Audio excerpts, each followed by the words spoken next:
welcome back to my channel. So today is day 34 of our coding challenge, and so guys, let me describe you what's my days, how my day is going. Sorry guys, I don't have a time on holiday to make video, so now I just take some time and create video for just describing for my challenge. And today just morning at I used to do a little bit of operating system revision, and then I used to try the MBOK's work program up brute force. I done, I write it down or understand the approach done, and then I try to do brain research, a little bit of I dry run, and that is same, and that I understood from the Strivers video. Then I deeply understand. Now I will dry run on this, and we will wrap up this discussion today. And now मैं आपको दिखाऊँ, I just use to dry run like ये रहा, and मैंने अपने इस पे लिखा एंड या दैट्स ऑल. सो ऐसे किया, बट अब हम करते हैं. एंड सो यही था. एंड मैं आपको दिखाऊँ, मैंने क्वेश्चन भी खोल रखा है.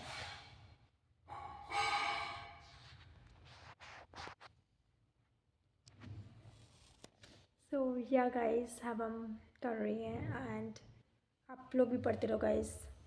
Okay, study and grow.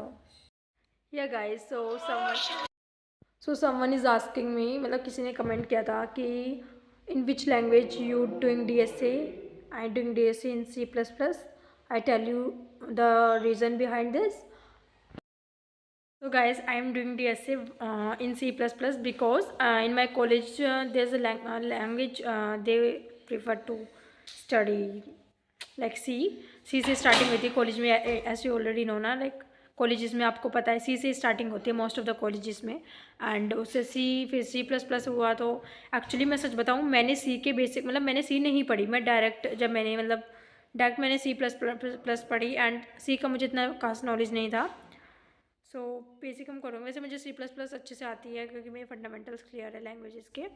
सो उसी में मैं DSA कर रही हूँ. एंड या सो आप लोग भी ऐसे करते रहो. और अगर किसी ने अभी तक डेवलपमेंट नहीं किया, उसको DSA करना है, तो मैं कहूँगी जावा में करो. बिकॉज जावा में करोगे तो तुम्हारा डेवलपमेंट भी हो जाएगा, तुम्हारा DSA भी हो जाएगा. और जावा की में काफ़ी अच्छी अच्छी टेक्नोलॉजी है, जैसे कि स्प्रिंग बूट वगैरह हो गया. उससे आप काफ़ी अच्छे से प्रोजेक्ट बना सकते हो, एंड आपका DSA भी हो जाएगा साथ बाय साथ. और जावा में ज़्यादातर most of the company Java prefer करती है.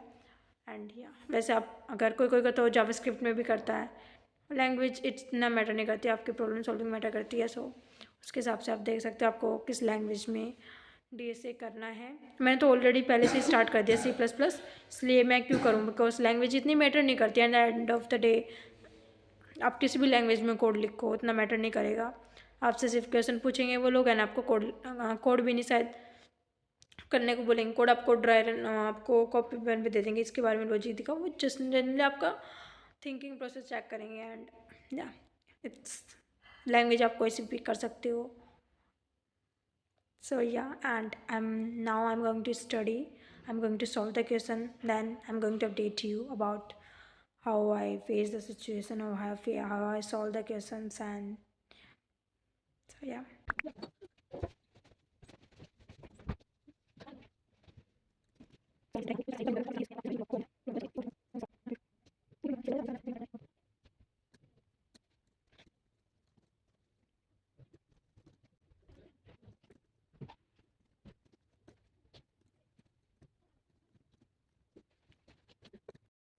सो guys, I just tell you like मैंने ना ये क्वेश्चन किया, एंड इस क्वेश्चन को मैंने किया विच इज़ एम्बोकिड्स. बाइनरी सर्च को मैंने ड्राई रन करके देखा. अप्रोच मैंने स्ट्राइवर के बाद से समझ ली थी, उसके बाद मैंने ड्राई रन करके देखा. ठीक है, मैं आपको सब कुछ बताती हूँ. ठीक है, कितना कैसे क्वेश्चन है. मुझे लगा है सब beginner I feel hard this question. जितने मैंने मीडियम लेवल क्वेश्चन करे बाइनरी सर्च के, उससे मुझे ये हार्ड लगा. एंड कोकोइटिंग में मुझे समझ में नहीं आया. Already tell you this binary search on answer it will take me. मुझे टाइम लगा, इसमें 2-3 दिन लगे मुझे इस क्वेश्चन में समझने में, अंडरस्टैंड करने में. एंड सम बीच में एक मुझे ये भी लगा कि मैं नहीं, मुझसे नहीं होगा ये, मैं कैसे कर पाऊँगी, मुझसे कैसे होगा decision. I feel this it's not a new thing. We all feel the same at some point of time, and I don't know how my journey looks like, कैसे होगा, मैं करूँगी या नहीं, गिव अप करूँगी या नहीं, कर पाऊँगी या नहीं, I don't know. And I don't want to get demotivated, I just be to this. And मैंने कोर्स, आपको पता है, इसको रिविज़िट करने के बाद भी फिर से एक प्रॉब्लम मेरे सामने आई। मैंने ChatGPT को अपना कोड रिव्यू करने के लिए दिया, मैंने कोड लिख दिया खुद से, उसके बाद भी एक प्रॉब्लम आई फिर से, मैं फिर से स्ट्रगल, फिर से मैं इतनी हेजिटेट, फ्रस्ट्रेट, इतना गुस्सा मुझे आ रहा था। I feel like I am dumb, but किया, थोड़ी हिम्मत जुटाई एंड उसको समझा, उसको ड्राई रन किया, उसको अपनी गलती को रियलाइज़ करी। मैं इंडेक्स के हिसाब से चली थी, नोट इंडेक्स के हिसाब से नहीं चलते। आंसर तो किसी में सेम आ जाएगा, गलत अप्रोच करो तो तभी भी सेम आ जाएगा, but you have to follow the right thing ना। हमें उसमें डेज को लेकर के चलना था, that was my mistake. I understood it, okay, I do it. मैंने इसको कर लिया एंड किसी हर चीज़ को, छोटी छोटी चीज़ को समझते हुए चलो। लेस देन इक्वल टू है, कंडीशंस लग रही है, मैं लेस देन इक्वल टू मैंने कभी गड़बड़ करी है तो उसको समझो, कहाँ लग रहा है कहाँ नहीं लग रहा है। गाइस, आपको एज केसेस के बारे में पता होना चाहिए कुछ कुछ। एंड कभी कभी आप खुद बना लेते हो एज केसेस। मेरे साथ क्या होता है ना, लाइक इस क्वेश्चन में विच इज़ एम्बुकेट्स, इस वाले में मतलब मैंने क्वेश्चन जब पढ़ा था, आइडेंटिफाई किया था एज केसेस, तब मैं मतलब इसमें मुझे इतनी प्रॉब्लम है। एज केसेस मैंने सोच लिया था, उन्होंने खुद क्या रखा था, -1 रिटर्न कर दो अगर ऐसा ऐसा हुआ, विचेज़ तो मैंने सोच कर बना लिया था एज केसेस।